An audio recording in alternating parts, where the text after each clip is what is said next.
রে মক্কার কাফেররা তোমরা শুনো, আমি খুবাইব রাদিয়াল্লাহু তাআলা আনহু জীবিত থাকবো আর নবীজি বিশ্বের যে কোনো জায়গায় থাকেন না কেন, আল্লাহ নবী বিশ্ব নবীর পবিত্র চেহারা মুবারকে, পবিত্র পা মুবারকে একটা কাঁটা বিদ্ধ হবে, তাও কিন্তু আমি বরদাস্ত করতে পারি না। এই মাত্র এই কথা বললেন, এমনিতেই মক্কার কাফেররা চিৎকার দিতে শুরু করলো, উকতুলুহু উকতুলুহু, তাকে হত্যা করো, তাকে হত্যা করো। সাঈদ রাদিয়াল্লাহু তাআলা আনহু বলেন, ওই সময় জীবিত অবস্থায় খুবাইব রাদিয়াল্লাহু তাআলা আনহুর শরীর থেকে এক একটা অঙ্গ কাটতেছিল।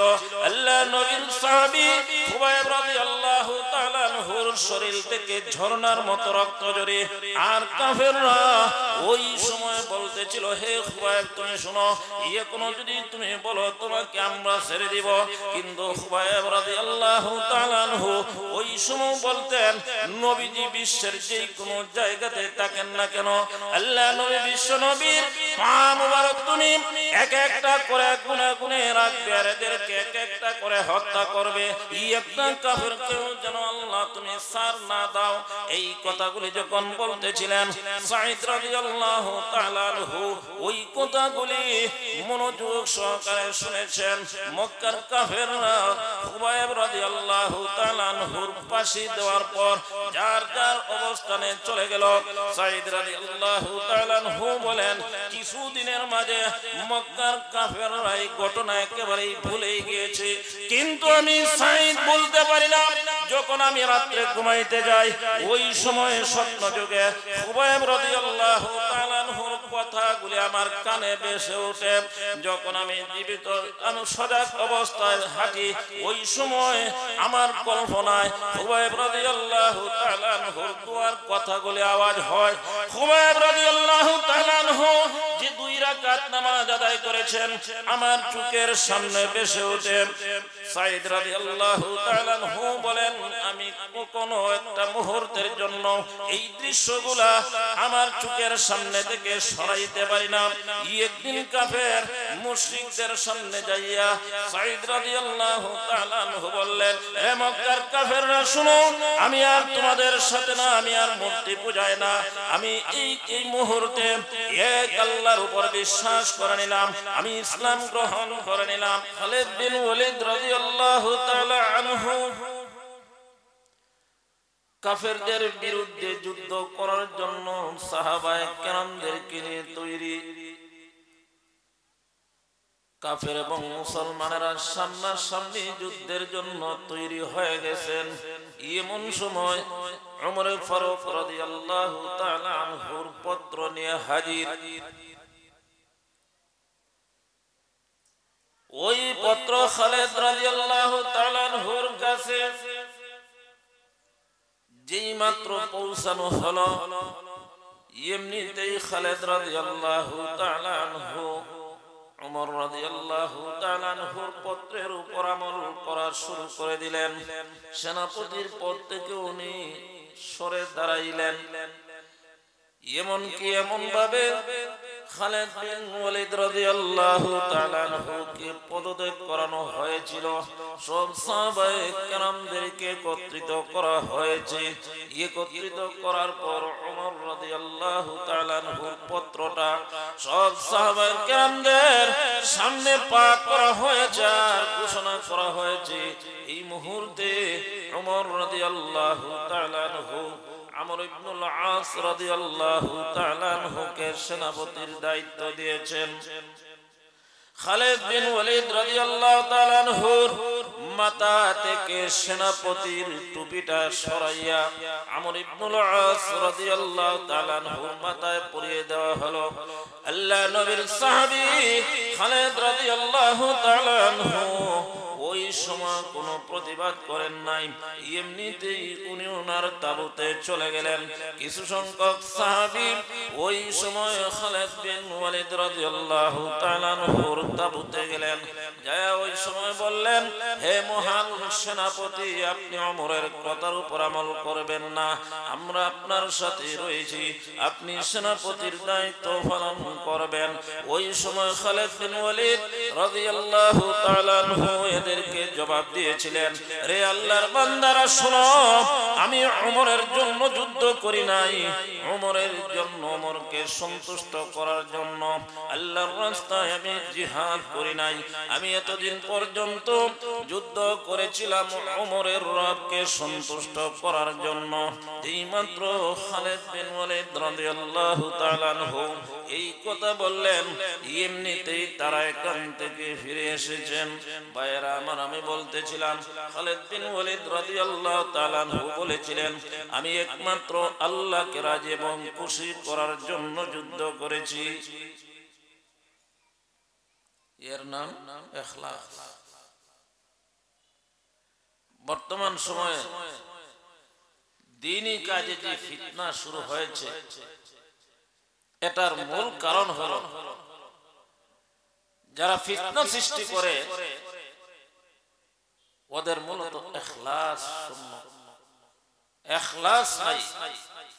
আর না হয়তো যে দাওয়াত ও তাবলীগের জামাতকে সারা বিশ্বে এক বাক্যে মনে প্রাণে গ্রহণ করে নিয়েছে, ওই জামাতের মাঝে কিন্তু কোনো ধরনের পদ নাই, পদের লোভ নাই, নেতৃত্ব নাই, একমাত্র লিওয়াজহিল্লাহ, আল্লাহকে রাজি এবং খুশি করার জন্য কাজ করে। আদম আলাইহিস সালাতু ওয়াস সালাম থেকে নিয়ে আমাদের নবী পর্যন্ত যত নবী এবং রাসূল দুনিয়ায় আগমন করেছেন, কোন নবী এবং রাসূলের সময় দাওয়াত ও তাবলীগের মাঝে কোন পদ ছিল না। কি বলেন, ঠিক কি না? কোন বরাদ্দ ছিল না। সাহাবায়ে কেরামদের আমলেও এ ধরনের কোন বরাদ্দ ছিল না, পদ নিয়ে টানাটানি ছিল না। কিন্তু সাদ সাদ যেই সময় নিজেকে নিজে দাবি করছেন যে আমি বিশ্ব আমির, ওই সময় থেকেই কিন্তু ফিতনা শুরু হয়ে গিয়েছে। আল্লাহ আমাদের সমস্ত ফিতনা থেকে দিনকে যেন হেফাজত করেন, সকলে বলি আমিন। আমরা জানি হযরত ওমর ফারুক রাদিয়াল্লাহু তাআলা আনহু অর্ধ জাহানের বাদশা, অর্ধ জাহানের শাসক, অথচ অর্ধ জাহানের শাসক হওয়ার পরেও এদের মাঝে দুনিয়ার কোন লোক ছিল না, ক্ষমতার কোন বাহাদুরি ছিল না। যে ওমর রাদিয়াল্লাহু তাআলা আনহুকে দেখলে শয়তান পর্যন্ত ভয় পাইত, ওই ওমর রাদিয়াল্লাহু তাআলা আনহু একদিন সাহাবায়ে কেরামদেরকে নিয়ে একটা রাস্তা দিয়ে যাইতেছেন। হঠাৎ করে একজন বৃদ্ধা মহিলা, যে মহিলাটা সোজা হয়ে দাঁড়িয়ে হাঁটতে পারে না, কোমর বাঁকা করে করে লাঠিতে ভর দিয়ে হাঁটে, এমন একটা মহিলা হঠাৎ করে হযরত ওমর ফারুক রাদিয়াল্লাহু তাআলা আনহুকে আওয়াজ দিয়ে বলল, হে ওমর, থামো। অর্ধজাহানের বাদশা, একটা চেয়ারম্যানও না, একটা এমপিও না, সাধারণ একজন মহিলা, বৃদ্ধা মহিলা, যে মহিলাটা সোজা হয়ে হাঁটতেও পারে না, দাঁড়াইতেও পারে না, কোমর বাঁকা করে লাঠিতে ভর দিয়ে দিয়ে হাঁটে, এমন একজন মহিলা ওমর ফারুক রাদিয়াল্লাহু তাআলা আনহুকে বলল, হে ওমর, একটু দাঁড়াও। সাথে যারা ছিলেন তারা অবাক হয়ে গেলেন, ওমর দাঁড়িয়ে গেলেন। ওমর বলেন, না, আমাকে আমিরুল মুমিনিন ডাকলে না কেন, বললে না কেন? বৃদ্ধা মহিলা ওমর ফারুক রাদিয়াল্লাহু তাআলা আনহুকে বলতে লাগলো, হে ওমর, আমিরুল মুমিনিন হওয়া কিন্তু সহজ কাজ, কিন্তু জনগণের দায়িত্ব পালন করা একটা বহুত বড় কঠিন কাজ। হে আমিরুল মুমিনিন, হে ওমর, তুমি আল্লাহকে ভয় করো, মানুষের দায়িত্ব পালন করতে আল্লাহকে তুমি ভয় করো। সাথে যারা ছিলেন তারা সবাই একটু এই বৃদ্ধা মহিলার কথা অসন্তুষ্ট হয়েছে। অনেকক্ষণ পর্যন্ত ওমর ফারুক রাদিয়াল্লাহু তাআলা আনহুকে ওয়াজ করে। মহিলা বলল, ওমর, আমার এই বয়সে তোমার 3টা কাল অতিবাহিত হয়েছে, 3টা সময় তোমার অতিক্রান্ত হয়েছে, যা আমি চোখে দেখেছি। তোমার এমন একটা সময় ছিল যেই সময় তুমি মদিনার মাঠে উটের রাখালি করতে, প্রচন্ড রোদের সময় তোমার মাথায় একটা কম্বলের টুকরা না হয়তো একটা ছালার টুকরা তোমার মাথায় ছিল। আর বিকাল বেলা যখন তুমি ওট নিয়ে বাড়িতে যাইতে, ওই সময় তোমার বাবা খাত্তাব তোমাকে ধমক দিত, মারপিট করত, আর বলতো, হে উমর, যে উমর এই উটগুলি রাখালি করতে পারো না, উট পেশাব করে দিলে তুমি সতর্ক থাকতে পারো না, দুলাবালি তোমার মাথায়, যে উমর এইভাবে রাখালিটা পর্যন্ত করতে পারো না, তুমি খাইবে কি করে? বাবা এইভাবে কথা বলতেন।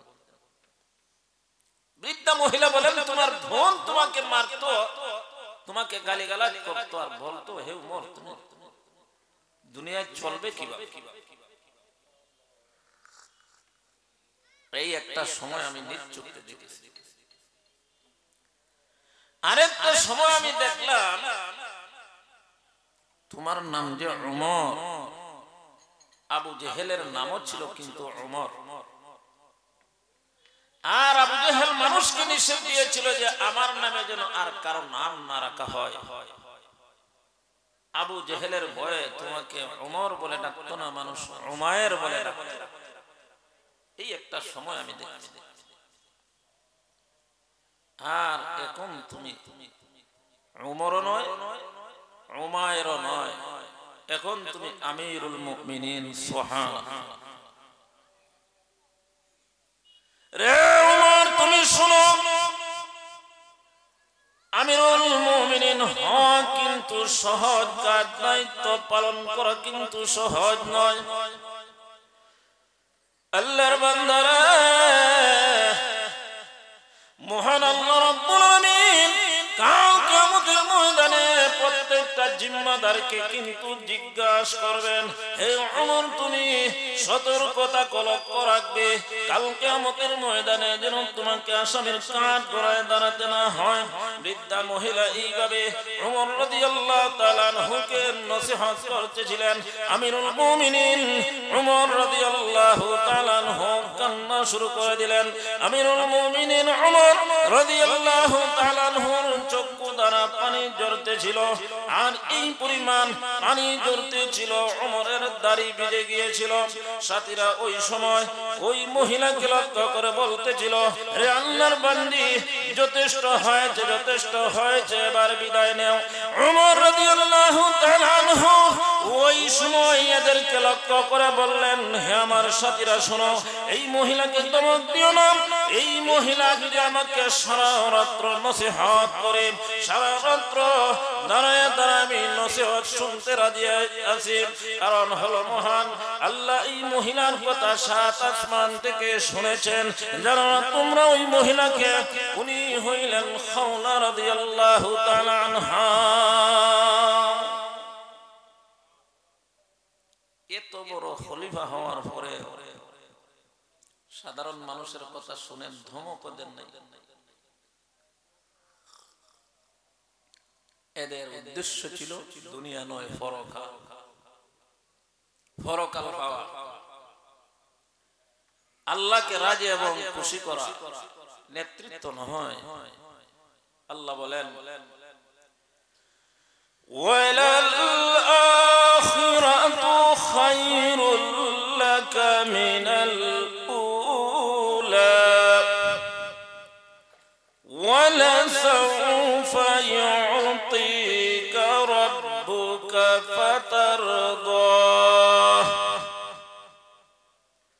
মহান আল্লাহ রাব্বুল আলামিন নবীজিকে বলেন, হে নবী, ওয়ালাল আখিরাতু খায়রুল লাকা মিনাল উলা, তোমার জন্য ইহকালের চাইতে পরকাল অনেক দামি, অনেক উত্তম।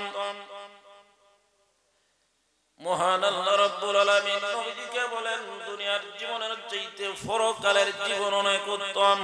আল্লাহ নবী বিশ্ব নবী সাহাবায়ে কেরামদেরকে একটা শিক্ষা দিয়েছেন, কুন ফিদ দুনিয়া কান্নাকা গরীবুন আও আবিরুস সাবিল ওয়াউদ্দা নাফসাকা ফি আহলিল কুবুর।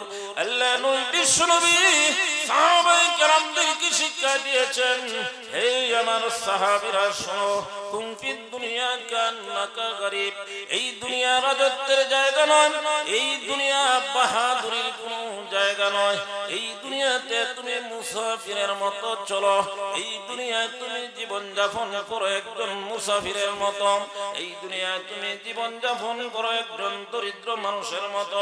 মুসাফির যেমন কোনো মানুষের সাথে ঝগড়া বিবাদ করে না, মুসাফির যেমন কোনো মানুষের সাথে খারাপ আচরণ করে না, দরিদ্র মানুষেরা যেমন কারোর সাথে ঝগড়া বিবাদ করে না, ক্ষমতা দেখায় না, ঠিক ওইভাবে তুমি দুনিয়ায় জীবন যাপন করো, আর তুমি নিজেকে একজন কবরবাসীর মাঝে তুমি গণ্য করো।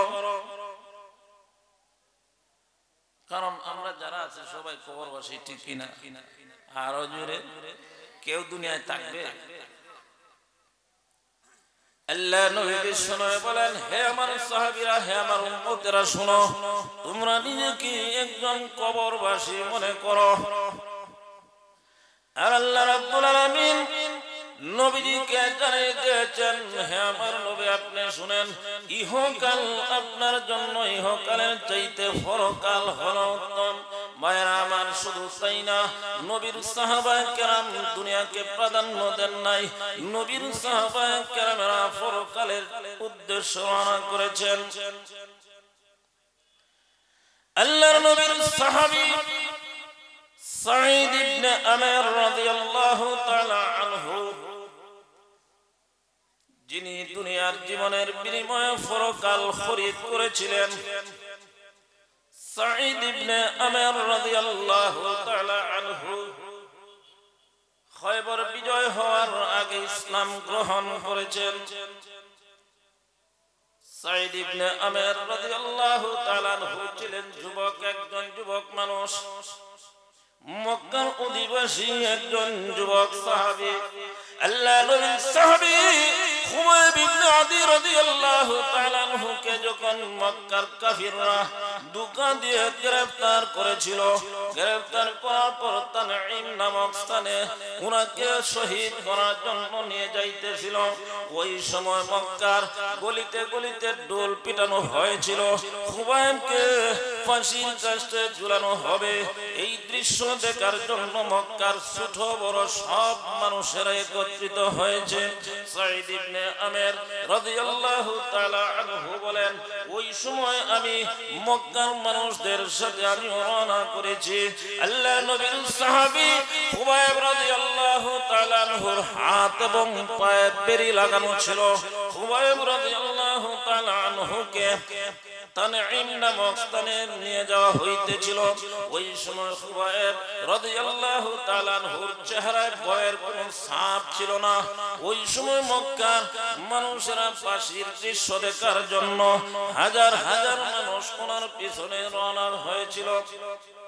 সাঈদ ইবনে আমের রাদিয়াল্লাহু তাআলা আনহু বলেন, আমি যেহেতু ওই সময় যুবক ছিলাম, এই জন্য মানুষের পিছন থেকে ভিড় ঠেলে ঠেলে এক পর্যায়ে আবু সুফিয়ান ইবনে হারব, সফওয়ান ইবনে উমাইয়া, ওই বড় বড় নেতাদের কাতারে ঝায় দাঁড়াইলাম। এই সময় খুবাইব রাদিয়াল্লাহু তাআলা আনহুকে ফাঁসির কাস্টের নিচে নিয়ে দাঁড় করানো হয়েছিল। ওই সময় খুবাইব রাদিয়াল্লাহু তাআলা আনহু মক্কার কুরাইশদেরকে লক্ষ্য করে ওই সময় একটা কথা বলেছিলেন, হাজার হাজার মানুষের আওয়াজ, এই আওয়াজের মাঝে আমার কানে একটা কথা ভেসে আসলো। আল্লাহ নবীর সাহাবী খুবাইব রাদিয়াল্লাহু তাআলা আনহু ওই সময় মক্কার কাফিরদেরকে লক্ষ্য করে বলেছিলেন, রে কাফেরেরা, যদি আমাকে অনুমতি দাও তাহলে আমি 2 রাকাত নামাজ পড়তে চাই। খুবাইব রাদিয়াল্লাহু তাআলা আনহু যেই মাত্র অনুমতি চাইলেন, সাথে সাথে মক্কার কাফেররা অনুমতি দিল। সাঈদ ইবনে আমের রাদিয়াল্লাহু তাআলা আনহু যিনি হইলেন দুনিয়ার বিনিময়ে আখিরাত খরিদ করেছিলেন, উনি ওই সময় ইসলাম গ্রহণ করেন নাই। উনি বলেন যে খুবাইব রাদিয়াল্লাহু তাআলা আনহু বাইতুল্লাহ শরীফের দিকে চেহারাটা ফিরাইলেন। আল্লাহ নবীর সাহাবী খুবাইব রাদিয়াল্লাহু তাআলা আনহু বাইতুল্লাহর দিকে চেহারা করে শান্তশিষ্টভাবে 2 রাকাত নামাজ আদায় করলেন। ওই সময় সাঈদ বলেন খুবাইব রাদিয়াল্লাহু তাআলা আনহু এত শান্তশিষ্টভাবে 2 রাকাত নামাজ আদায় করেছিলেন, আমার ওই সময় মনে হয়েছিল এটা নামাজ না, মহান আল্লাহ রাব্বুল আলামিনের সাথে ওই সময় কথোপকথন ছিল। মানুষের মরণ সামনে, এই অবস্থা দেখার পরেও এত শান্তশিষ্টভাবে নামাজ আদায় করেছেন। সাঈদ ইবনে আমের বলেন যে ওই সময়ের নামাজের দৃশ্যটা আমাকে অনেক কিছু শিক্ষা দিয়েছে। মরণের সময় এত সুন্দর করে শান্তশিষ্টভাবে নামাজ আদায় করতে পারে। নামাজ আদায় করার পর মক্কার কুরাইশদেরকে লক্ষ্য করে ওই সময় বলেছিলেন, হে মক্কার কুরাইশরা শোনো, যদি তোমরা এই কথা মনে না করতে যে আমি মরণের ভয়ে নামাজ লম্বা করেছি, তাহলে আমি আরো 2 রাকাত নামাজ আদায় করতাম। সুবহানাল্লাহ। খুবাইব রাদিয়াল্লাহু তাআলা আনহু 2 রাকাত নামাজ আদায়ের পর ওনাকে ওই সময় ফাঁসির কাস্টে ঝুলানো হয়েছে।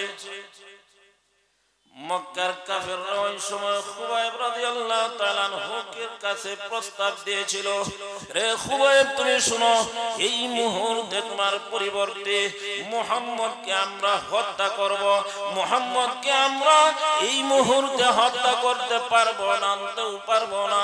যদি তুমি স্বীকার করো তাহলে আমরা তোমাকে মুক্ত করে দিব, আজাদ করে দিব, ছেড়ে দিব, তুমি তোমার পরিবার পরিজন নিয়ে বাড়িতে বসবাস করবে। খুবাইব রাদিয়াল্লাহু তাআলা আনহু ওই সময় মক্কার কাফেরদেরকে লক্ষ্য করে বলেছিলেন, রে মক্কার কাফেররা তোমরা শুনো, আমি খুবাইব রাদিয়াল্লাহু তাআলা আনহু জীবিত থাকবো আর নবীজি বিশ্বের যে কোনো জায়গায় থাকেন না কেন, আল্লাহ নবী বিশ্ব নবীর পবিত্র চেহারা মুবারকে, পবিত্র পা মুবারকে একটা কাঁটা বিদ্ধ হবে, তাও কিন্তু আমি বরদাস্ত করতে পারি না।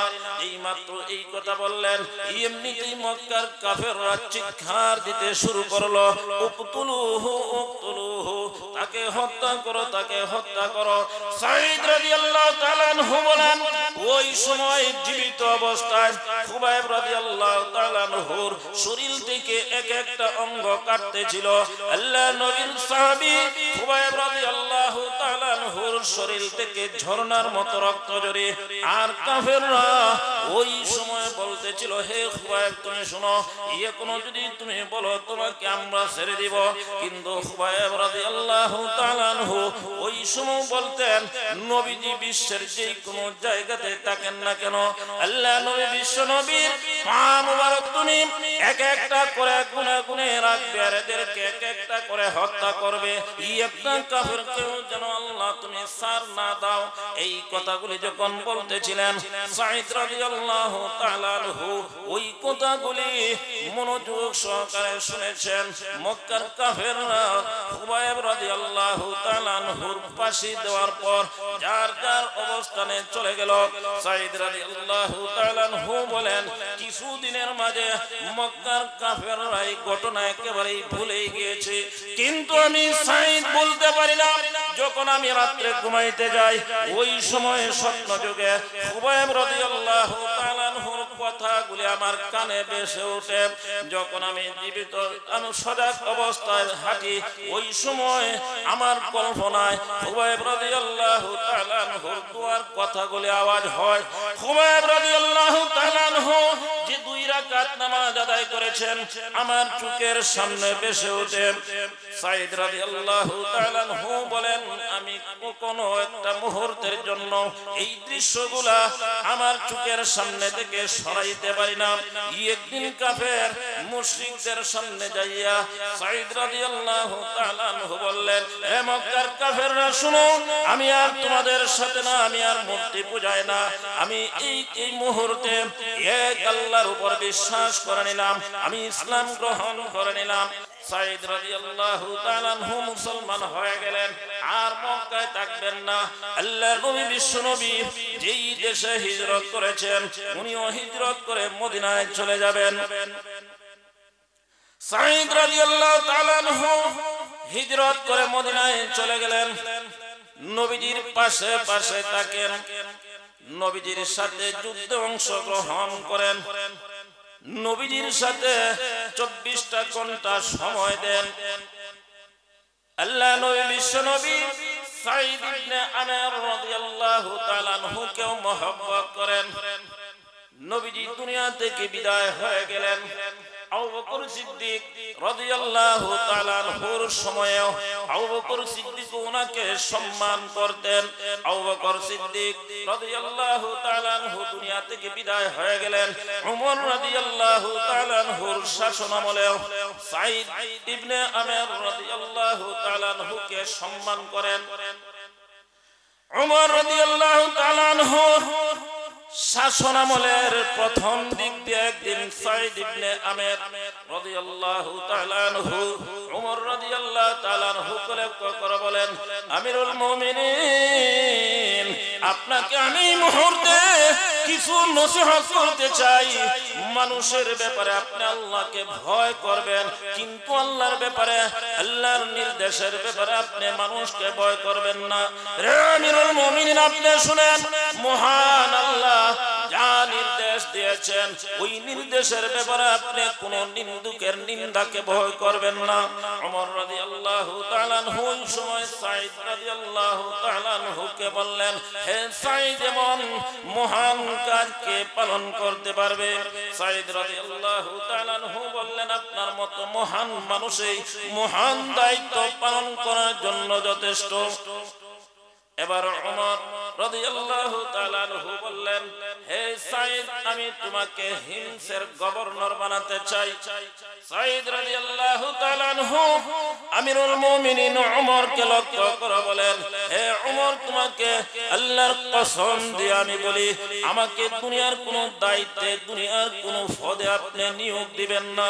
রে ওমর, আপনি শুনেন, দুনিয়ার কোনো পদের লোভ আমার নাই, দয়া করে মেহেরবানি করে আপনি আমাকে এই কাজে জড়িত করবেন না। ওমর রাদিয়াল্লাহু তাআলা আনহু ওই সময় সাঈদকে লক্ষ্য করে বললেন, হে সাঈদ, তুমি শুনো, যতক্ষণ পর্যন্ত তুমি দায়িত্ব গ্রহণ করবে না ততক্ষণ পর্যন্ত কিন্তু আমিও তোমাকে ছাড়ব না। দিনের কাজে কোন পদ আছে? আরো জোরে বলেন, আছে? হিমসের গভর্নর। এরপর উনি বলেন, আমাকে মাফ করবেন, আর আমরা পদ নিয়ে টানা টানা।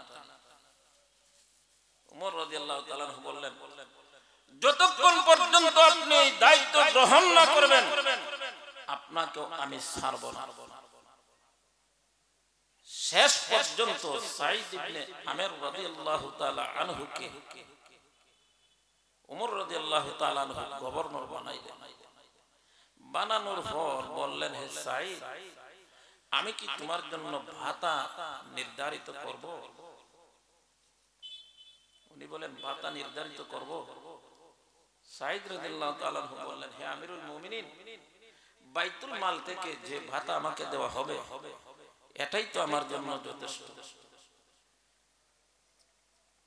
বাইতুল মাল থেকে যে ভাতা আমাকে দেওয়া হবে, সরকারিভাবে যে ভাতা আমাকে দেওয়া হবে, আমি মনে করি এটাই আমার পরিবারের জন্য যথেষ্ট। এই কথা বলে উনি হিমসে চলে গেলেন। কিছুদিন পর হিমস থেকে একটা প্রতিনিধির দল ওমর রাদিয়াল্লাহু তাআলা আনহুর কাছে আসলো।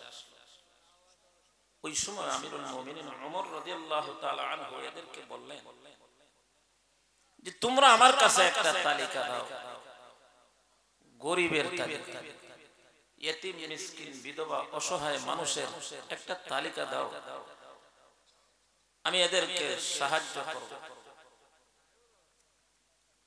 আমিরুল মুমিনিন বলেন তালিকা দাও।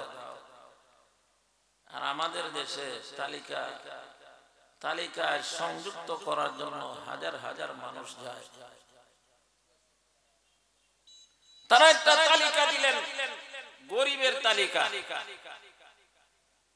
ওমর রাদিয়াল্লাহু তাআলা আনহু তালিকাটা এইভাবে হাতে নিয়ে পড়া শুরু করছেন, নামগুলি পড়তেছে।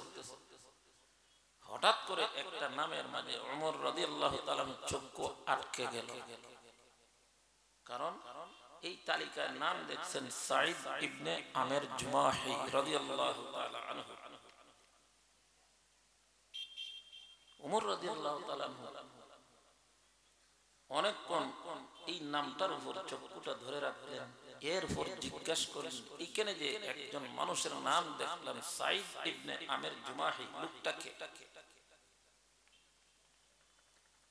প্রতিনিধির দল বলল যে আমাদের দেশের গভর্নর। সুবহানাল্লাহ। আমরা দেশের গভর্নর গরিব, আমাদের দেশের কোন প্রতিনিধি গরিব আছে? আরো জোরে বলেন। কোটি কোটি টাকা পাচার করে। আর ওমর রাদিয়াল্লাহু তাআলা এদেরকে জিজ্ঞাসা করেন, সাঈদ ইবনে আমের যে নাম, এই লোকটাকে? তারা বলল আমাদের দেশের গভর্নর। ওমর রাদিয়াল্লাহু তাআলা চোখের পানি আর ধরে রাখতে পারেন না, কান্না শুরু করছেন। আর বলেন যে তোমাদের গভর্নর কি গরিব? তারা জবাব দিল যে হ্যাঁ, আমাদের গভর্নর এমন গরিব, এমনও দিন যায় কয়েকদিন পর্যন্ত ওনার ঘরে চুলায় আগুন ধরে না। আমিরুল মুমিনিন ওমর রাদিয়াল্লাহু তাআলা আনহু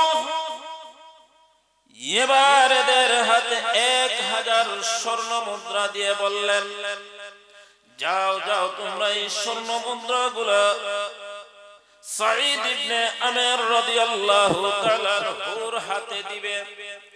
আর ওনার কাছে দিও, উনাকে বলবে যে আপনার নিজ প্রয়োজনে খরচ করার জন্য আমিরুল মুমিনিন ওমর রাদিয়াল্লাহু তাআলা আনহু দিয়েছেন। তারা যখন হিমসে চলে গেল, সাঈদ ইবনে আমের রাদিয়াল্লাহু তাআলা আনহুর কাছে ওই 1000 স্বর্ণ মুদ্রার তলিটা পেশ করলো। সাঈদ ইবনে আমের রাদিয়াল্লাহু তাআলা আনহু তলি হাতে নিয়া তলি খুলে দেখেন ওই তলিতে 1000 স্বর্ণ মুদ্রা রয়েছে। সাঈদ ইবনে আমের রাদিয়াল্লাহু তাআলা আনহু ইন্না লিল্লাহি ওয়া ইন্না ইলাইহি রাজিউন বলা শুরু করে দিয়েছেন। আর এমনিতে তলিটা নিজের কাছ থেকে একটু দূরে সরায় রাখলেন। এমনিতেই ওনার স্ত্রী ঘরের অন্য কামরা থেকে চলে আসলেন, আর পাশে এসে বলতে লাগলেন, হ্যাঁ সাঈদ, আপনি ইন্না লিল্লাহ পড়লেন কেন? আমিরুল মুমিনিন কি ইন্তেকাল করেছেন? উনি বলেন না না, এর চাইতে বড় বিপদ আমার ঘরে আইসা হাজির হয়েছে। ওনার স্ত্রী ওই সময় বলতে লাগলেন, তাহলে কি মুসলমান সৈন্যরা কোথাও পরাজয় বরণ করেছে? সাঈদ বলেন না না, এর চাইতে বড় বিপদ আমার ঘরে আইসা হাজির হয়েছে। স্ত্রী কিন্তু জানেন না উনার ঘরেও অভাব অনটন ছিল, উনিও জানেন না 1000 স্বর্ণ মুদ্রা হাজির হয়েছে। ওই সময় স্ত্রী বললেন, তাহলে বিপদ ঘর থেকে সরায় দেন। সাথে সাথে সাঈদ বললেন, তুমি আমাকে সহযোগিতা করতে হবে। স্ত্রী বললেন, আমি সহযোগিতা করব। সাথে সাথে সাঈদ রাদিয়াল্লাহু তাআলা আনহু 1000 স্বর্ণ মুদ্রা বিভিন্ন বাড়ি বাড়ি বন্টন করে পাঠিয়ে দিলেন। সাথে সাথে 1000 স্বর্ণ মুদ্রা উনি এতিম মিসকিন গরিবদের বাড়িতে পৌঁছায় দিলেন। কিছুদিন পর ওমর রাদিয়াল্লাহু তাআলা আনহু আসলেন। ওমর রাদিয়াল্লাহু তাআলা আনহু কুফায় আসলেন। আসার পর হিমস নগরীতে গেলেন। ওনার উদ্দেশ্য হলো হিমসের মানুষদের অবস্থা জানবেন। ওমর রাদিয়াল্লাহু তাআলা আনহু যেই মাত্র হিমসে গেলেন মানুষেরা ঈসা ওমরের সাথে সাক্ষাৎ করতেছিল ওই সময় ওমর জিজ্ঞাসা করলেন তোমাদের আমিরের অবস্থা কি হিমসের মানুষেরা ওই সময় আমিরুল মুমিনিনের সামনে বলল আমিরুল মুমিনিন আমাদের আমিরের বিরুদ্ধে আমাদের 4টা অভিযোগ এই 4টা অভিযোগ আপনার সামনে পেশ করব ওমর রাদিয়াল্লাহু তাআলা আনহু আশ্চর্য হয়ে গেলেন যে সাঈদ ইবনে আমের রাদিয়াল্লাহু তাআলা আনহুকে ওমর বিশ্বাস করতেন যে সাঈদ ইবনে আমের রাদিয়াল্লাহু তাআলা আনহুকে আবু বকর সিদ্দিক বিশ্বাস করতেন যে সাঈদ ইবনে আমের রাদিয়াল্লাহু তাআলা আনহুকে নবীজি বড় বিশ্বাস করতেন এমন সাহাবী সম্বন্ধে যখন মানুষেরা বলল ওনার বিরুদ্ধে আমাদের 4টা অভিযোগ ওমর রাদিয়াল্লাহু তাআলা আনহু আশ্চর্য হয়ে গেলেন ওমর রাদিয়াল্লাহু তাআলা ধারণা ছিল আমিরের বিরুদ্ধে কিছু বলবে না আর হিমসের মানুষেরা বলল 4টা অভিযোগ ওমর রাদিয়াল্লাহু তাআলা আনহু বলেন যে সাঈদ ইবনে আমেরকে হাজির কর দলের মানুষ হইল সার নাই উনি বলেন সাঈদ ইবনে আমেরকে হাজির কর উনাকে হাজির করা হলো এরপর বললেন এবার বলো তোমাদের অভিযোগ কি তারা বলল আমাদের প্রথম অভিযোগ হইল উনি প্রতিদিন ঘর থেকে একটু দেরি করে বের হন ওমর রাদিয়াল্লাহু তাআলা এবার বললেন হে সাঈদ এদের অভিযোগ সম্বন্ধে জবাব দাও সাঈদ রাদিয়াল্লাহু তাআলা মাথাটা নিচের দিকে দিয়া ওমর রাদিয়াল্লাহু তাআলা কে বলতে লাগলেন হে আমিরুল মুমিনিন খোদার কসম এই অভিযোগের বিষয়টা আমি প্রকাশ করতাম না কিন্তু আজকে যদি প্রকাশ না করি তাহলে আমি দোষী সাব্যস্ত হয়ে যাই এইজন্য আমি প্রকাশ করতে হয় শুনেন হে আমিরুল মুমিনিন আমার ঘরে কাজের কোনো লোক নাই আমিরুল মুমিনিন প্রতিদিন সকালবেলা ফজরের নামাজ আদায় করার পর আমি করে আইসা আমার স্ত্রীর সাথে রান্না বাড়ার কাজে সহযোগিতা করে আমি নিজ হাতে রুটি তৈরি করে আমার স্ত্রীকে রুটি বানানোর জন্য আমি সহযোগিতা করি হে আমিরুল মুমিনিন এইভাবে সকালে কাজ করতে যাইয়া জনগণের খেদমতে আসতে আমার একটু দেরি হয় আমিরুল মুমিনিন ওমর ফারুক রাদিয়াল্লাহু তাআলা আনহু বলেন 2 নম্বর অভিযোগটা তোমাদেরকে মানুষরা ওই সময় বলতে লাগলো হে আমিরুল মুমিনিন আমাদের 2 নম্বর অভিযোগ হলো উনি মাসে একদিন ঘর থেকে বের হয়ে আসেন না সাঈদ রাদিয়াল্লাহু তাআলা আনহুকে বললেন তুমি জবাব দাও সাঈদ রাদিয়াল্লাহু তাআলা আনহু বললেন হে আমিরুল মুমিনিন শুনেন এই জবাবটা আমি কোনদিন মানুষের সামনে দিতাম না হে আমিরুল মুমিনিন আমার ঘরে যেহেতু কোনো খাদেম নাই কাজের মানুষ নাই আমার শরীরে যে জামাটা রয়েছে ওই জামা ছাড়া ভালো কোনো জামা আমার নাই হে আমিরুল মুমিনিন এই জামাটা আমি প্রতিদিন দৌত করি না সপ্তাহে আমি দৌত করি না আমি মাসে একবার দৌত করি হে আমিরুল মুমিনিন এই জামাটা আমি দৌত করার পর রোদে শুকানোর জন্য দেই এরপরে যখন রোদে শুকায় এরপরে আমি জামা পরিধান করে মানুষের খেদমতে বের হই আমিরুল মুমিনিন এবার মানুষদেরকে বললেন তোমাদের আর অভিযোগ কি তারা বলল যে হে আমিরুল মুমিনিন শুনেন আমাদের প্রতিনিধি আমাদের আমির সম্বন্ধে আমাদের 3 নম্বর অভিযোগ হলো দিনের বেলা উনি মানুষের খেদমতে বের হন রাত্রি বেলায় যদি মানুষ যায় উনি কোনো সময় রাতে মানুষের খেদমতে বের হন না ওই সময় সাঈদ রাদিয়াল্লাহু তাআলা আনহু কেঁদে দিলেন চোখের পানি ছেড়ে দিলেন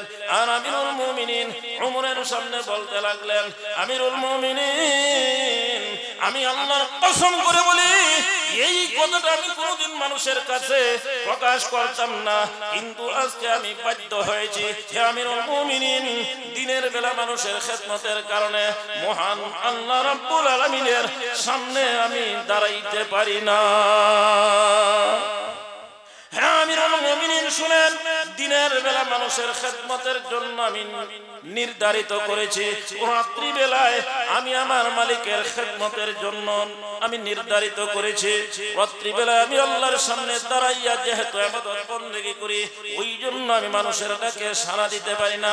4 নম্বর অভিযোগ হলো মাঝে মধ্যে উনি সিংহাসনে বসে উনি মাঝে মধ্যে বেহুশ হয়ে যান। ওমর রাদিয়াল্লাহু তাআলা আনহু ওই সময় বললেন, এই অভিযোগের জবাব দাও।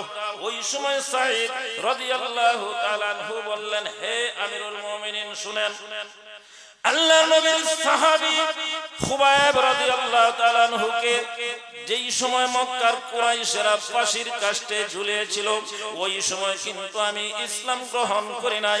ওই সময় আমি একজন যুবক ছিলাম, ওই সময় শরীরে আমার শক্তিও ছিল। আল্লাহর নবীর সাহাবী খুবাইব রাদিয়াল্লাহু তাআলা আনহু যেই সময় ফাঁসির কাস্টে একটা দোয়া করেছিলেন, ওই দোয়াটা আমার কানে বারবার আওয়াজ হতো। হে আমিরুল মুমিনিন, ওই সময়ের কথাটা আমার স্মরণ হয়। মহান আল্লাহ রাব্বুল আলামিন কাল কিয়ামতের ময়দানে যদি আমাকে জিজ্ঞাসা করেন, হে সাঈদ, ওই দিন তুমি খুবাইবকে কেন সাহায্য করলে না?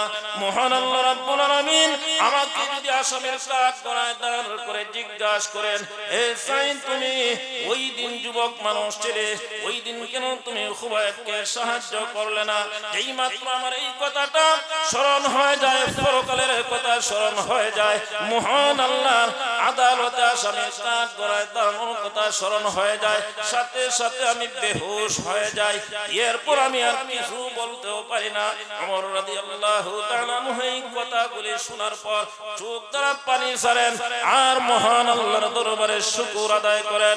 ওমর রাদিয়াল্লাহু তাআলা আনহু ওই সময় আল্লাহর দরবারে শুকর আদায় করেছেন। এই জন্য ওমর বলেন যে আমার ধারণা ছিল সাঈদ রাদিয়াল্লাহু তাআলা আনহু একজন ভালো মানুষ।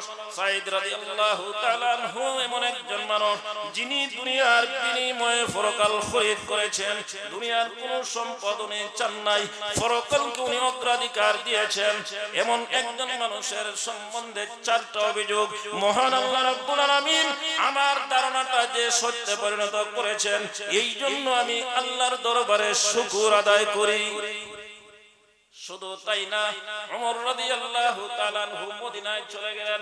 মদিনায় যাওয়ার পর ওমর রাদিয়াল্লাহু তাআলা আনহু সাঈদ ইবনে আমিরের জন্য 1 লক্ষ স্বর্ণ মুদ্রা পাঠিয়েছেন। সাঈদ ইবনে আমির রাদিয়াল্লাহু তাআলা আনহুর বাড়িতে 1 লক্ষ স্বর্ণ মুদ্রা এসে হাজির। ওনার স্ত্রী কিন্তু জানেন না 1 লক্ষ স্বর্ণ মুদ্রা হাজির হয়েছে। সাঈদ রাদিয়াল্লাহু তাআলা আনহু আশ্চর্য হয়ে গেলেন আর উনি বলেন যে দুনিয়া আমার ঘরে আইসা হাজির হয়েছে। সাঈদ রাদিয়াল্লাহু তাআলা আনহুর বিবি যখন জানতে পারলেন 1 লক্ষ স্বর্ণ মুদ্রা ওমর রাদিয়াল্লাহু তাআলা আনহুর পক্ষ থেকে হাদিয়া এসেছে, উনি মনে মনে আনন্দিত হয়েছেন। আর সাঈদ রাদিয়াল্লাহু তাআলা আনহুকে ওই সময়টা বলতে লাগলেন, হে আমার প্রাণের স্বামী, মহান আল্লাহ রাব্বুল আলামিন আমাদের দুঃখ দুর্দশা এবার মনে হয় দূর করে দিবেন। এবার আপনি বাজারে যাই একটা কাজের মহিলা কিনেন। সাঈদ রাদিয়াল্লাহু তাআলা আনহু ওই সময় স্ত্রীকে লক্ষ্য করে বললেন, হে আমার স্ত্রী, তুমি শুনো, এর চাইতেও ভালো কিছু তোমার জন্য অপেক্ষা করে।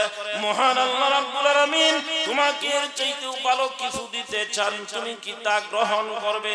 ওই সময় স্ত্রী বলেন, না না, তাহলে আমি এটা গ্রহণ করতে চাই না, দুনিয়ার কোনো ফায়দা হাসিল করতে চাই না। আল্লাহ যদি আমাকে ভালো কিছু দিতে চান তা আমি নিতে চাই। সাঈদ রাদিয়াল্লাহু তাআলা আনহু বলেন, তাহলে ঘরের মানুষকে ডাকো। মুহূর্তের মাঝে সাঈদ রাদিয়াল্লাহু তাআলা আনহু 1 লক্ষ স্বর্ণ মুদ্রা বিতরণ করা শুরু করে দিলেন। বললেন যে অমুক বিধবার বাড়িতে 1000 নিয়ে যাও, অমুক ইয়েতিমের বাড়িতে 1000 স্বর্ণ মুদ্রা পৌঁছায় দাও, অমুক গরিবের বাড়িতে 1000 স্বর্ণ মুদ্রা পৌঁছে দাও। এইভাবে সাঈদ রাদিয়াল্লাহু তাআলা আনহু মুহূর্তের মাঝে 1 লক্ষ স্বর্ণ মুদ্রা বিলায় দিলেন।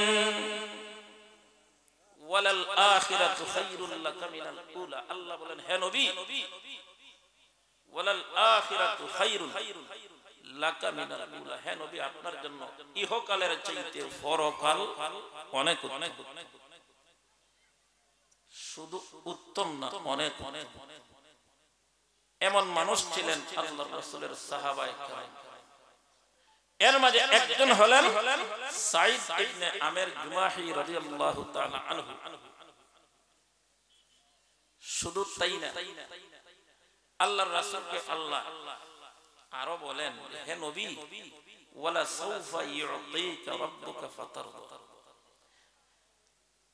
আমি অচিরেই আপনাকে এই পরিমাণ দিব যে আপনি খুশি হয়ে যাবেন। সুবহানাল্লাহ, এই পরিমাণ আপনাকে দান করব যে আপনি খুশি হয়ে যাবেন। দেওয়াটা কোন সময় দিবেন? পরকালে দিবেন। তাহলে দুনিয়ার জীবন মুসাফিরের জীবন, দুনিয়ার জীবন ক্ষমতার জীবন নয়, দুনিয়ার জীবন ফদের লোকের জীবন নয়, সাদা সিধা ভাবে জীবন যাপন করার সময়। কারণ আমরা দুনিয়া আসার সময় এক কানে আজান আর অন্য কানে একামত দেওয়া হয়ে গেছে, ঠিক কিনা? আরো জোরে, এখন বাকি আছে আল্লাহু আকবার, আল্লাহু আকবার বলার সময়টা শুধু বাকি আছে। আর আল্লাহু আকবার বলার সময় মসজিদে প্রথম আজান হয়, 15 মিনিট পরে একামত হয়, এরপর ইমাম সাহেব কয় ঘন্টা পরে আল্লাহু আকবার বলেন? কয় ঘন্টা পরে? কয়েক মিনিট না। এই যে সময়টা একামতের পর ইমাম সাহেব আল্লাহু আকবার বলার মধ্যখানের যে সময়টা, এই সময়টা হলো আপনার এবং আমার জীবন। এজন্য